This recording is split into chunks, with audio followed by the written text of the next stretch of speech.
My lowest night as a single dad. Then my daughter's voicemail changed my life. I thought I knew what rock bottom felt like. I was wrong.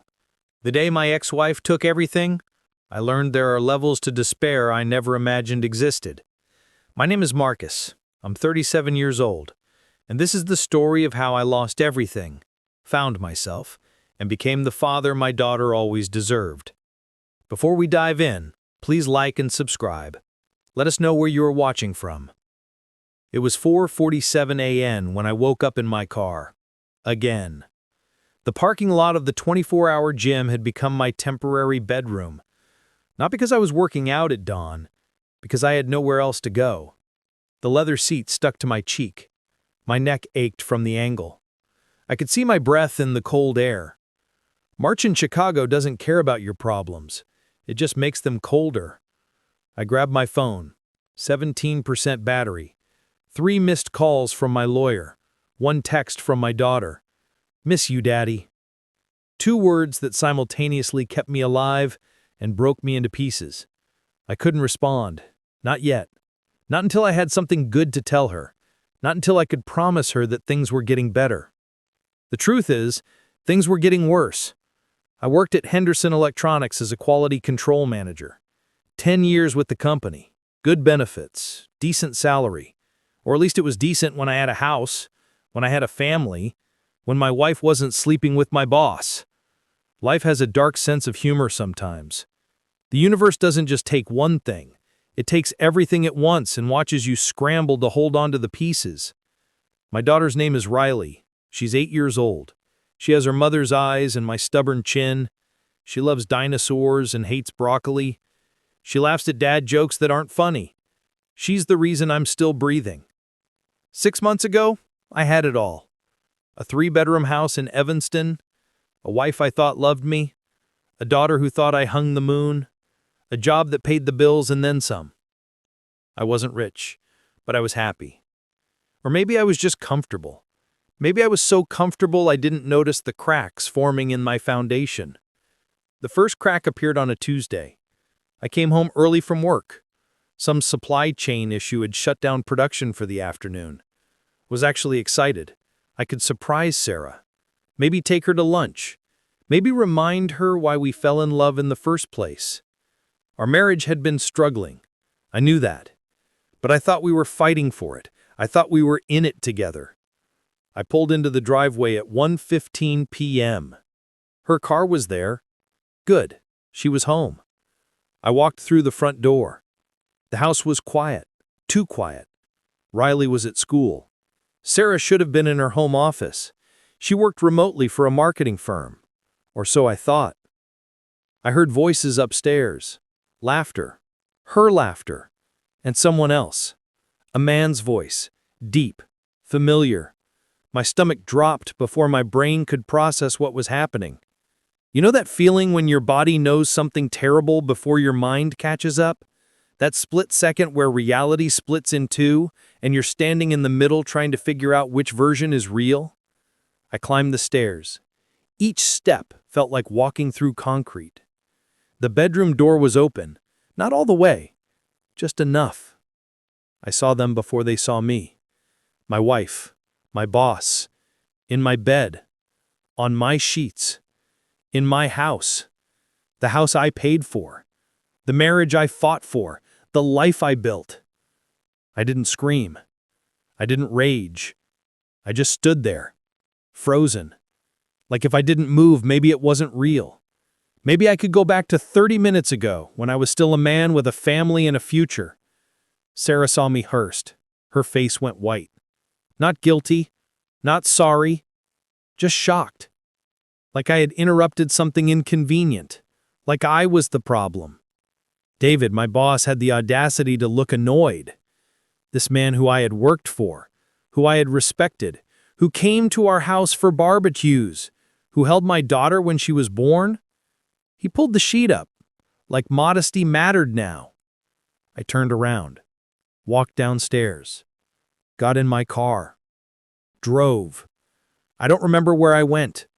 I just drove. Hours passed. The sun set. My phone rang 47 times. I didn't answer. I couldn't. Because answering meant it was real. Answering meant I had to deal with it. Answering meant my life as I knew it was over. When I finally came home, it was past midnight. Sarah was waiting in the living room. She had been crying. Her makeup smeared, her eyes red. She started talking. Words poured out. Excuses, explanations, justifications. She said she felt lonely. She said I worked too much. She said David understood her. She said it just happened. She said she didn't mean for me to find out this way. I asked her one question. How long? She hesitated.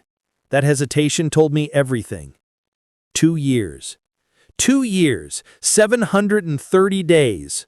While I was working overtime to save for Riley's college fund, while I was planning anniversary trips, while I was trying to be a better husband, while I was loving a woman who had already left me. I just didn't know it yet. I told her I wanted a divorce. She agreed. Too quickly, like she had been waiting for permission to leave, like I had just freed her from some burden.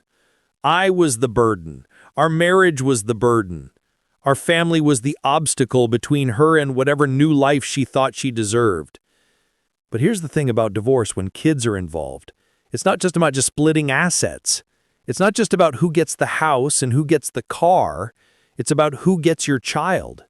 And Sarah decided she wanted Riley.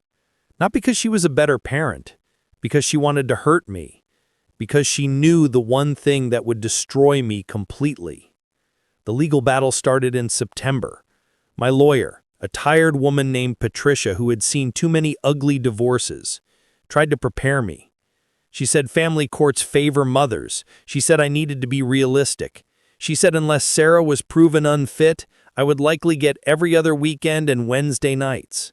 Standard custody arrangement. Standard broken family. I couldn't accept that. I wouldn't. Riley needed me. Not every other weekend, not Wednesday nights. Every day, every morning, every bedtime story, every scraped knee, every bad dream, every triumph. I had already lost my wife. I couldn't lose my daughter, too. But the system doesn't care about love. It cares about money. And Sarah had money now. David's money. She hired Kenneth Morrison, the best family attorney in Chicago. The man who never lost a custody case. The man who painted fathers as absent, neglectful, dangerous. He was good at his job. Too good. The first hearing was in October. I wore my only suit, the blue one I wore to my wedding. It felt wrong, like a costume, like I was pretending to be someone I used to be. Sarah sat across the courtroom, with David beside her. He had his hand on her knee. Proprietary, possessive. This man was trying to replace me, not just in my wife's bed, but in my daughter's life. Kenneth Morrison stood up, adjusted his tie, smiled at the judge like they were old friends. Maybe they were. He painted a picture of me that I barely recognized. Absent father, workaholic, emotionally unavailable. He mentioned the late nights at work, the missed school plays, the times I was too tired to read bedtime stories. He took every sacrifice I made to provide for my family and twisted it into neglect. Neglect. I wanted to scream. I wanted to tell the judge about the times I stayed up all night when Riley was sick. The times I coached her soccer team even though I knew nothing about soccer. The times I learned to braid hair from YouTube videos because Riley wanted fancy braids like her friends. The times I sang off-key lullabies until she fell asleep. The times I was there. The times I showed up. The times I chose her. But none of that mattered. Because Sarah's lawyer was better. Because Sarah had money. Because the system was broken. The judge granted temporary custody to Sarah. I got every other weekend. Wednesday nights. Standard visitation. Standard heartbreak. I lost my house in the settlement. Couldn't afford the mortgage on my own. Sarah got it. Her and David moved in together. Into my house. Into my life. Riley's bedroom stayed the same. Same purple walls. Same dinosaur posters. Same bed. Everything looked the same. except her father wasn't there to tuck her in. I moved into a studio apartment in Rogers Park. 600 square feet, thin walls, broken heater, neighbors who fought at 2 a.m. It was all I could afford after legal fees and child support. I bought an air mattress and a folding chair. That was my furniture. That was my new life. Work became unbearable. David didn't fire me. That would have been too obvious, too easy to prove in court. Instead, he made my life hell, passed me over for promotions, gave my projects to other people, criticized every decision, created a paper trail of incompetence. He was building a case, setting me up for termination, so he could tell the judge I couldn't hold a job, so he could take Riley permanently. I quit in November. Couldn't take it anymore. My pride wouldn't let me stay. Stupid pride. Expensive pride. Pride that would cost me everything. The unemployment checks barely covered rent. I ate ramen and peanut butter sandwiches. I stopped buying coffee, stopped going out, stopped living. I was just existing, just surviving, just trying to make it to Wednesday nights and every other weekend when I could see Riley's face. But even that was slipping away. Sarah started canceling visits. Riley's sick. We have plans. It's not a good time. Always an excuse. Always a reason. Always another knife in my chest. I'd show up at her school sometimes, just to see her from a distance, just to watch her play at recess, just to remember why I was fighting. One day in December, my car broke down. Transmission failure. $3,000 to fix. $3,000 I didn't have. I couldn't get to job interviews, couldn't get to the few freelance gigs I'd picked up, couldn't get to Riley when it was my time with her. The world was closing in, every door slamming shut, every exit blocked. That's when I started sleeping in my car. Couldn't make rent. Got evicted. Lost the apartment. Lost the address I needed for custody hearings. Lost the last shred of dignity I had left. I was homeless. 37 years old, with a college degree and 10 years of management experience. Homeless. I parked at the gym because they had showers. I'd go in at 5 a.m., clean up, try to look presentable, try to look like a man who deserved to raise his daughter. But I could see it in people's eyes. They knew. They could tell. There's a look homeless people have. Desperate. Defeated. I had that look now. Riley's 9th birthday was in January. I bought her a dinosaur book with the last $40 in my checking account. Showed up at Sarah's house. David answered the door. Told me Riley was having a party. Told me I wasn't invited. Told me to leave the gift and go. I saw Riley through the window. She was laughing. Surrounded by friends. Surrounded by a new life that didn't include me. She didn't see me. Maybe that was better. I sat in my car in that parking lot and cried. Not quiet tears. Ugly sobs that shook my whole body. The kind of crying you do when you realize you've lost. When you realize the universe is won. When you realize your daughter is growing up without you and there's nothing you can do about it. That was my rock bottom. January 17th, 11:43 p.m. Sitting in a cold car outside a gym. $43 in my bank account. No job, no home, no family. Just crushing, suffocating, absolute emptiness. I thought about ending it. The thought came quietly, almost gently, like a whisper, like a friend offering relief. It would be so easy. Just drive into a wall. Just take too many pills. Just stop fighting. Stop hurting. Stop failing. Riley would be better off without a father who couldn't provide, who couldn't win, who couldn't keep his family together. My phone buzzed. Low battery warning. 8%. I almost didn't check it. What was the point? But I did. One new voicemail. From Riley. From school. She must have borrowed someone's phone. I hit play. Daddy? Her voice cracked. She'd been crying. Didn't you come to my party? Mom said you didn't want to come. But I don't believe her. You always come. Always. I miss you, Daddy. Please call me. Please come see me. I made you a picture at school. It's us as dinosaurs. You're a T-Rex because you give the best hugs. I love you, Daddy. Please don't forget about me." The voicemail ended. I played it again, and again, and again. Her voice, her words, her belief in me. She didn't believe the lies. She knew me. She knew her father. She was waiting for me, counting on me, believing I would come back. I looked at myself in the rearview mirror. Really looked. Sunken eyes, stubble that had become a beard, hair too long, clothes wrinkled from sleeping in them. This wasn't me. This wasn't the father Riley deserved. But it could be. It had to be, because she was waiting, and I had made her a promise the day she was born. A promise to always be there. A promise to never give up.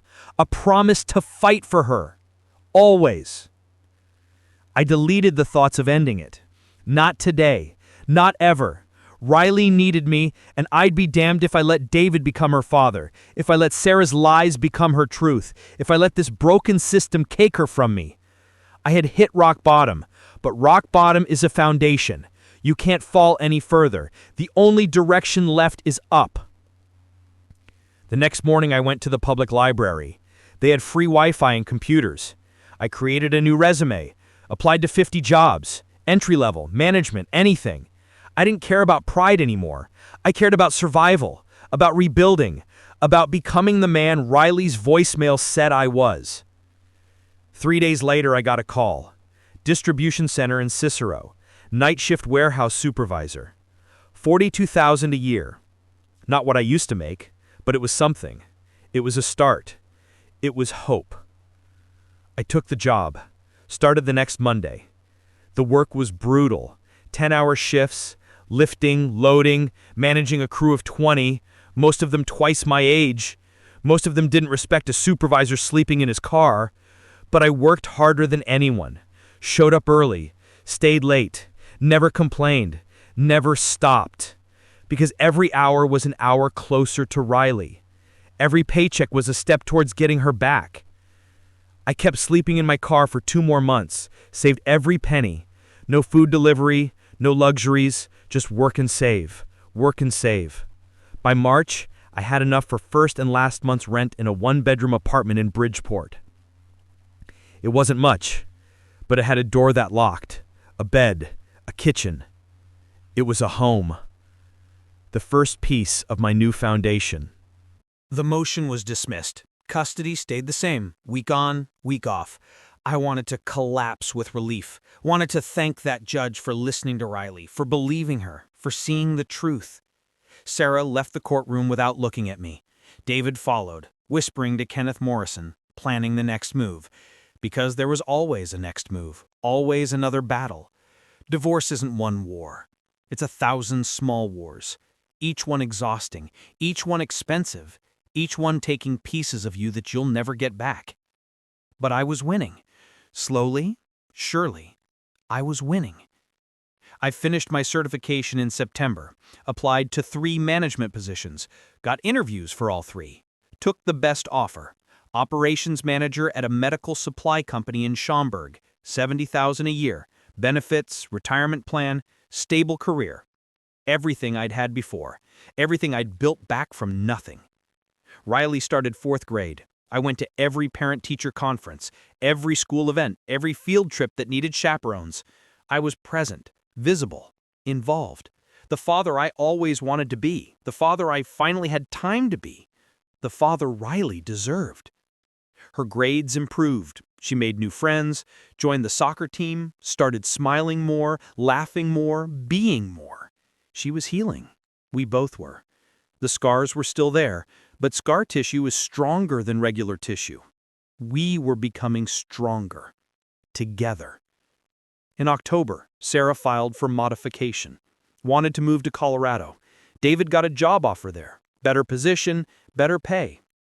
They wanted to relocate, take Riley with them, reduce my custody to summers and holidays, rip her away from me just when we were finally stable, just when we were finally healing, just when we were finally a family. This was the real fight, the ultimate challenge. Everything before was preparation for this. Because if I lost this, I lost everything. Distance custody doesn't work. Phone calls and video chats aren't fatherhood. Summers and holidays aren't parenting. If Riley moved to Colorado, I'd become a visitor, a memory, someone she used to know. Patricia warned me this would be expensive, said we needed expert witnesses, child psychologists, custody evaluators, said we needed to prove moving Riley would be harmful, detrimental to her well-being, said it would cost $30,000 minimum. Money I didn't have, money I'd have to borrow, money that would bury me in debt for years. I didn't hesitate. Took out loans, maxed out credit cards, sold everything I owned that had value, because you can't put a price on your child. You can't measure the cost of losing her. Money was just money.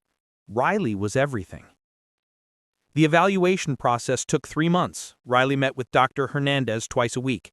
Talked about her feelings, her family, her life, what made her happy, what made her scared, where she felt safe, who she wanted to live with.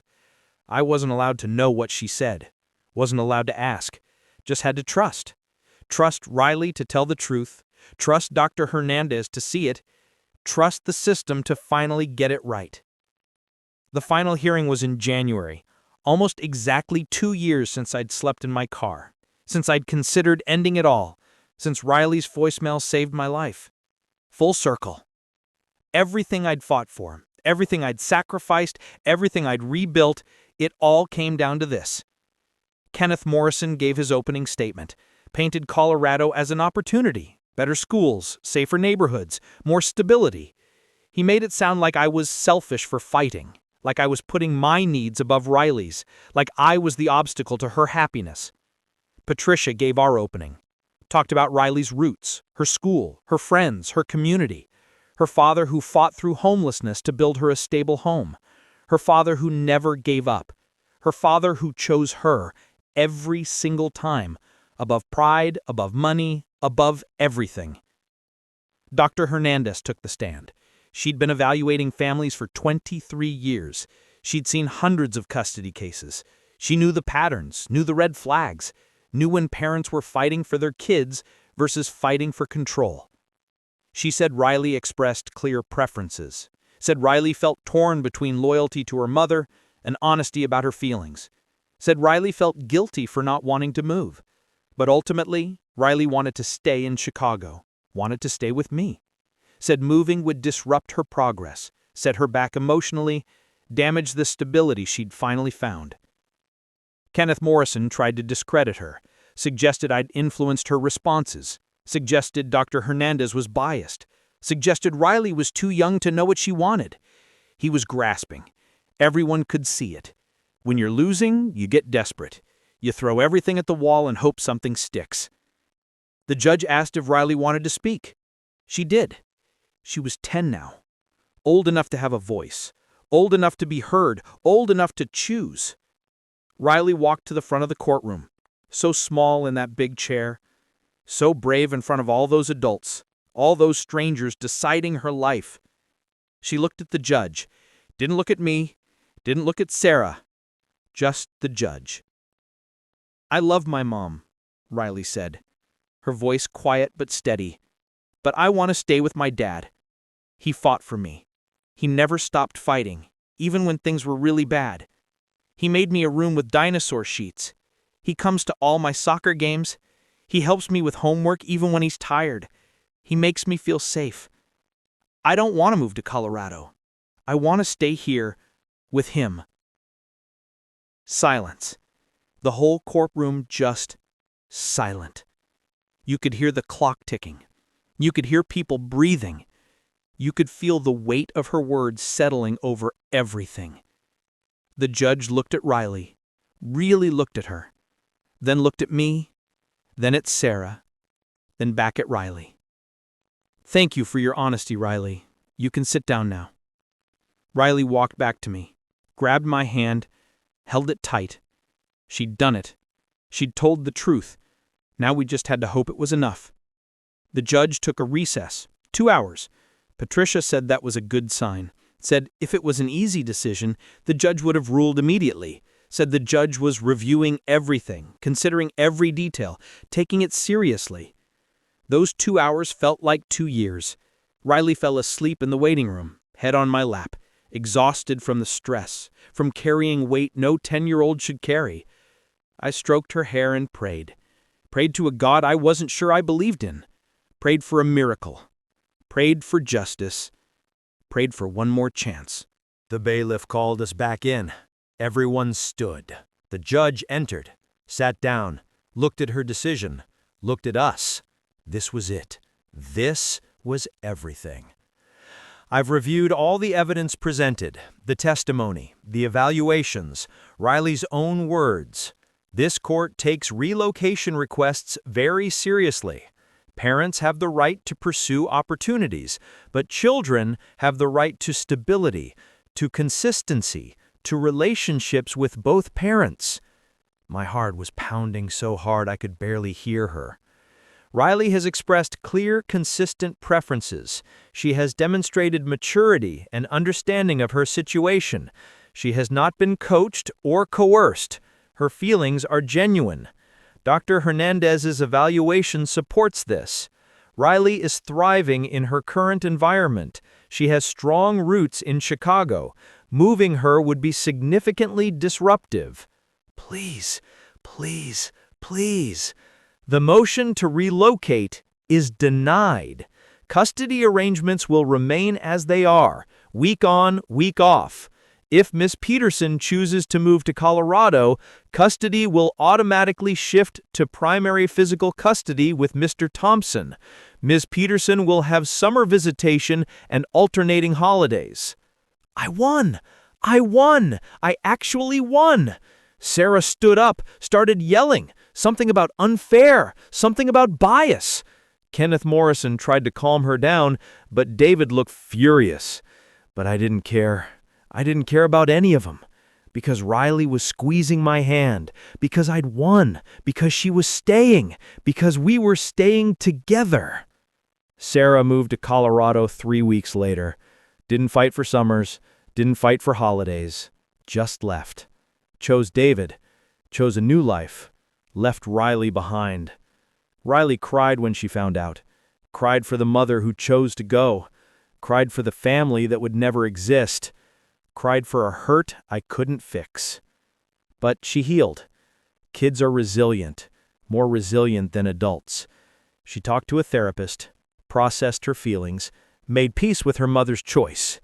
Sarah calls sometimes, visits occasionally, but Riley lives with me, full-time. Permanently. This is her home. I'm her parent, her father, the one who stayed, the one who fought, the one who never gave up. It's been 3 years since that final hearing. Riley's 13 now, teenager, sarcastic, brilliant, beautiful, still loves dinosaurs, still hates broccoli, still tells terrible jokes that make me laugh anyway. She's on the honor roll, made the traveling soccer team, has friends who come over too often and eat all my snacks. She's thriving. She's happy. She's home. I got promoted last year. Director of Operations. $90,000 a year. We moved to a better neighborhood. 2-bedroom apartment in Lincoln Park. Close to her school, close to the lake, close to everything she loves. I have savings now. Retirement account, emergency fund, stability I never thought I'd have again. Sometimes at night when Riley's asleep, I think about that parking lot, about sleeping in my car, about that voicemail, about how close I came to giving up, about how one moment, one message, one little girl's voice saved my entire life, gave me a reason, gave me purpose, gave me everything. I'm not the same man I was before the divorce. That man was comfortable, complacent, took things for granted. This man knows what it's like to lose everything, knows what it takes to rebuild, knows what matters, knows that nothing, absolutely nothing, is more important than the people you love, the people who need you, the people who believe in you even when you don't believe in yourself. Riley asked me the other day if I regret what happened, regret the divorce, the custody battle, the homelessness, all the pain. I told her the truth. I regret Sarah's choices. I regret the way things ended. I regret the pain she went through. But I don't regret the fight. Because the fight made me the father I am today. The fight taught me what I'm capable of. The fight showed me that rock bottom is just a foundation, that you can always rebuild, that giving up is never the answer, that love is always worth fighting for. She smiled at that, hugged me, said she's proud of me. I told her I'm proud of her too. Proud of her strength, her honesty, her courage. Proud that she's my daughter. Proud that I get to be her father. Every single day for the rest of my life. If you're in a dark place right now, if you've lost everything, if you're sleeping in your car or fighting a battle that seems impossible, if you're holding on by a thread, if you're wondering if it's worth it, let me tell you something. It is. Whatever you're fighting for, whoever you're fighting for, they need you. They believe in you. They're counting on you to keep going, to keep fighting, to keep choosing them every single day, no matter how hard it gets. Rock bottom is just a foundation, and foundations are where you build from. You can lose everything, your house, your money, your pride, your security, but you can never lose what matters, not if you refuse to let it go, not if you wake up every morning and choose to fight, choose to believe, choose to rebuild. I was broken, homeless, defeated. Now I have my daughter, my career, my life, because I refused to quit, because I believed in a future I couldn't see yet, because I trusted that the fight was worth it, even when I had no proof, even when everyone said I'd lose, even when the odds were impossible. Your story isn't over. Your fight isn't finished. Your rock bottom is just your beginning. Get up, try again, fight harder, because someone is counting on you. Someone believes in you. Someone needs you to become the person you're meant to be. For me, it was Riley. For you, it might be someone else. Your kid, your dream, your purpose. Whatever it is, fight for it. Fight like your life depends on it, because it does. Not the life you had, the life you're going to build, the life you deserve, the life that's waiting for you on the other side of this pain. I made it. You can too.